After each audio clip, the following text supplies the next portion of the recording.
तो कैसे हो? लग रहा है डर? एग्जाम एक एक दिन पास आ रहा है। और ये वीडियो मैं स्पेशली आप लोगों के लिए ही बनाया हूं।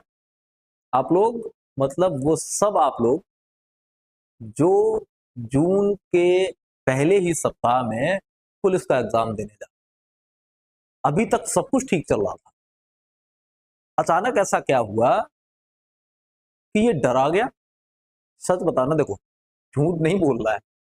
सच बताओ, लग रहा है डर या नहीं लग रहा? लग रहा है। लग रहा है, मुझे पता है लग रहा है। और अगर डर नहीं लग रहा होता ना तो आप ये वीडियो देखने नहीं आते। डर लग रहा है इसीलिए आप यहां हैं। बने रहिए, जाइए मत, बने रहिए। लग रहा है तो इलाज है हमारे पास। अगले कुछ मिनटों में आपको वो इलाज, वो दवा मिलने वाली है जिससे आपको जो डर लग रहा है वो समाप्त हो जाए। क्या क्या डर लग रहा है वो भी मैं बताता हूं। सिलेबस अभी बहुत बाकी है, पूरा तो पढ़ ही नहीं पाए। एक ये डर, और ये सबसे बड़ा डर होता है। जैसे जैसे एग्जाम पास आता है ये डर आना शुरू हो जाता है कि हमने सिलेबस पूरा नहीं कर पाया, बहुत चीजें छूट गई हैं। इस पे भी बात करेंगे। दूसरा डर, मेरिट आजकल बहुत हाई जा रही है और इस परीक्षा में भी जाएगी। हम जब प्रैक्टिस सेट हल कर रहे हैं तो प्रैक्टिस सेट में नंबर बड़े कम आ रहे हैं। ये दूसरा डर। तीसरा डर कि क्या होगा और हम नहीं लग पाए तो पड़ोसी तो जीने नहीं देगा। ये एक, क्या मुंह दिखाएंगे माता पिता को? इतने दिन उनसे पैसे लिए हैं, वो आसरा लगाए बैठे हैं, कुछ नहीं हो पाया तो क्या करें? ये अकेले इतने डर नहीं है, ऐसे बहुत सारी चीजें आपके दिमाग में आती हैं। डर आता है, उस डर के कारण डिप्रेशन बढ़ जाता है, चिंता बढ़ जाती है। और फिर वो चिंता ना आपको सही से खाने देती है, ना सही से सोने देती है। मानसिक और शारीरिक दोनों तरह से आपको दिक्कतें आनी शुरू होती।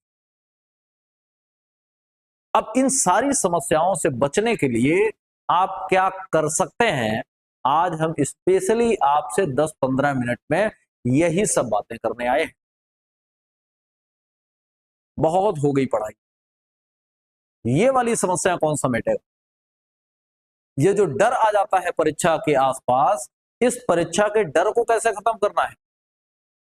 ये डर आपके लिए अच्छा करेगा या बुरा? तो गांठ बांध लीजिए, जितना ज्यादा डरेंगे पेपर उतना ज्यादा खराब होगा। तो डर निकाल दीजिए। कैसे? तरीके से। पहला डर, सिलेबस पूरा नहीं हो पाया तो अब क्या करें? देखो, सिलेबस किसी का पूरा नहीं होता, अकेले आपका ही नहीं। और ये भी समझ लो, पूरा सिलेबस करने के बाद कौन से चैप्टर से कितने प्रश्न आएंगे किसी को नहीं पता। हो सकता है आपने जितना पढ़ा है उतने में से ही सारे प्रश्न आ जाए और आप टॉप कर जाएं। अगर संभावना छूटे हुए में से प्रश्न आने की है तो संभावना आपके द्वारा पढ़े गए में भी तो प्रश्न आने की है। इमेजिन करो, पिछले 20 दिनों में आपने जो कुछ पढ़ा वही सारे प्रश्न आ गए। बल्ले बल्ले। खुश रहिए, खुश रहना सीखिए ऐसी परिस्थितियों में। आप जितना ज्यादा खुश रहेंगे उतना बेहतर आप सीख पाएंगे। क्योंकि जब आप चिंता में होते हैं, जब आप डर में होते हैं, तो एक काम और होता है। अभी आप जो पढ़ रहे हैं वो पढ़ा हुआ आपके दिमाग में लंबे समय तक नहीं टिकता, क्योंकि दिमाग में कुछ और टिका हुआ है। वो डर जो आपके दिमाग में भरा हुआ है उसने आपके दिमाग को ऐसे कवर करके रखा है कि आप जो पढ़ रहे हैं वो उसे घुसने ही नहीं दे रहा। जब आप उसे निकाल देंगे, वो खाली होगा, तो पढ़ी हुई चीजें अंदर जाएंगी ना। दूसरा सबसे बड़ा डर कि नहीं हुआ तो पड़ोसी क्या कहेगा। बेटा, पड़ोसी कभी भी चुप नहीं रहता, वो कहने के लिए ही पैदा हुआ है, उसका काम ही है कहना, वो कभी नहीं रुकेगा। आप बेहतर करेंगे तो फिर आपकी बुराई करके कहेगा। आप गलत करेंगे तो आपकी खिल्ली उड़ाकर कहेगा। पड़ोसी क्या कहेगा इस बात से आपको कोई फर्क नहीं पड़ना चाहिए, क्योंकि वो कहेगा ही कहेगा। इस बात को आप अपने पड़ोस के दूसरे बच्चे के साथ जो सफल हो गया हो उसके साथ इस बात को रख के देख लीजिए कि पड़ोसी उसके बारे में क्या कहता है, तो अभी उसकी बुराई कर रहा होगा। और जो लोग सफल नहीं हुए हैं उनके साथ क्या कर रहा है, उनकी खिल्ली उड़ा रहा है। और ये मानव स्वभाव है, इसको बदला नहीं जा सकता। इस डर से बचेंगे तो शरीर भी सही रहेगा। और ये कहा जाता है कि एक बेहतरीन मन एक बेहतरीन शरीर में निवास करता है। जब आपकी बॉडी फिट होगी ना, तभी आपका मस्तिष्क फिट होगा। आपका भोजन करना कम हो गया हमारे चिंता के, शरीर दुर्बल हो गया, एनर्जी ही नहीं है पढ़ने के लिए।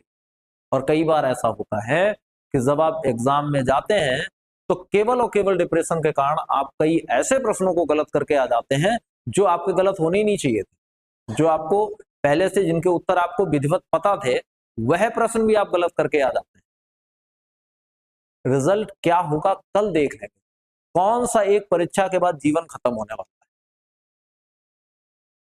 दूसरी चीज, अपने आसपास के लोग बदल लीजिए। अब अगले 20-25 दिनों के लिए, जितने दिन आपके पास हैं उतने दिनों के लिए अपने आसपास के लोग बदल लीजिए।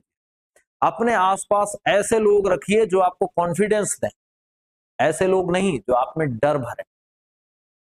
ऐसे लोग रखिए जो आपसे ये कहें कि yes you are the best, तुम बहुत बढ़िया हो, तुम्हारा बहुत अच्छा, तुम्हारा तो यार हो ही जाना है, मेरा होना हो तुम्हारा तो हो ही जाना है। इस टाइप के लोग। थोड़े दिन आत्ममुग्ध रहिए। इस बात, आत्ममुग्धता बुरी चीज है, लेकिन इस समय आत्ममुग्धता काम आती है। अगर आप अपने आसपास इस समय आलोचक रखेंगे जो आपकी आलोचना कर रहे हैं कि तुम बढ़िया नहीं पढ़ रहे हो, तुम्हारा तो हो ही नहीं सकता, तो आपका माइंडसेट वैसे ही हो जाता है। आपका मस्तिष्क वैसे ही हार्मोन्स निकालना शुरू करता है, आपकी बॉडी वैसे ही हार्मोन्स प्रोड्यूस करती है, चिंता वाले, एक्साइटी वाले। तो अपने आसपास इस समय ऐसे लोग रखिए जो आपको कॉन्फिडेंस दें, आपकी तारीफ करें और थोड़ी बहुत झूठी तारीफ भी कर दें, ठीक है, बढ़िया है। क्योंकि जब आपका कॉन्फिडेंस लेवल हाई होगा, हाई कॉन्फिडेंस के साथ आप बेहतर रिजल्ट दे पाते। एक बात और याद रखें, कॉन्फिडेंस कॉन्फिडेंस रहे, ना कि ओवर कॉन्फिडेंस। कॉन्फिडेंस और ओवर कॉन्फिडेंस के बीच में जरा सा गैप होता है। मैं यह कर सकता हूं, दिस इज कॉन्फिडेंस। मैं ही यह कर सकता हूं, दिस इज ओवर कॉन्फिडेंस। मैं ये कर लूंगा, ये कॉन्फिडेंस।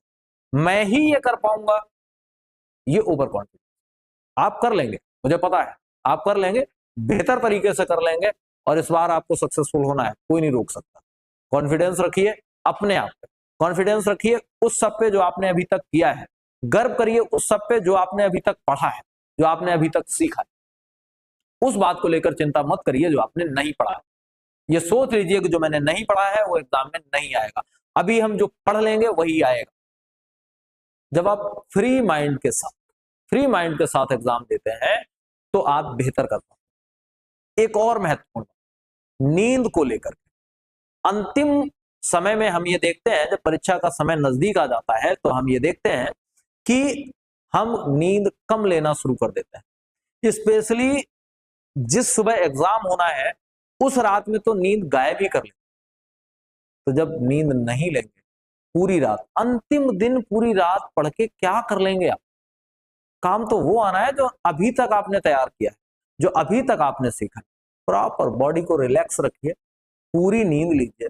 पूरी नींद लेने का सबसे बड़ा लाभ यह है कि जब आप पूरी नींद लेंगे तो पूरी नींद लेने के बाद आप जो भी पढ़ेंगे, जो भी सीखेंगे, जो भी समझेंगे, वो पूरी तरह से आपको समझ में आएगा और आपके मस्तिष्क में लंबे समय तक टिकेगा, लंबे समय तक रुकेगा। आप नींद में हैं, आप भूख में हैं, ऐसी स्थितियों में, या आपने बहुत ज्यादा खा लिया है, ऐसी स्थितियों में आपके द्वारा पढ़ी गई, आपके द्वारा सीखी गई चीजें बहुत देर तक आपके मस्तिष्क में रुकने वाली नहीं है।